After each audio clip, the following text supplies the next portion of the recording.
L'ufficio Polizia di Frontiera opera quotidianamente e costantemente con un numero elevato di attività di polizia giudiziaria che viene svolta quotidianamente. 111 arresti per documenti falsi, 56 ordini di cattura, 286 respingimenti alla frontiera. Numeri importanti quelli delle operazioni eseguite dalla Polizia di Frontiera a partire dalla riapertura dell'aeroporto Canova dopo la lunga chiusura a causa del Covid.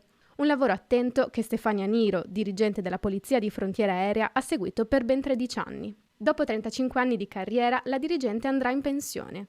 Un servizio iniziato a Roma, città dove è nata, proseguito poi in Veneto e nella Marca, che l'ha portata ad essere dirigente della Polizia di Frontiera Aerea. 13 anni all'aeroporto Canova, che il vicequestore racconta così. L'aver potuto trovare sempre le porte aperte in generale, sia da parte nostra ma anche da parte degli altri enti aeroportuali, tutti indistintamente, ci tengo a dirlo, dalla società di gestione, le guardie particolari giurate, la Guardia di Finanza, l'Agenzia della Dogana, tutti coloro che lavorano dentro un aeroporto. C'è sempre stata una grandissima collaborazione che ci ha permesso di poter risolvere sempre ogni problematica che poteva succedere all'interno dell'aeroporto. Quindi io sono onorata di aver potuto dirigere questo ufficio di Polizia di Frontiera. La principale attività della Polizia di Frontiera è quella del controllo in arrivo e partenza dei voli extra Unione Europea, che negli anni hanno comportato un numero consistente di operazioni.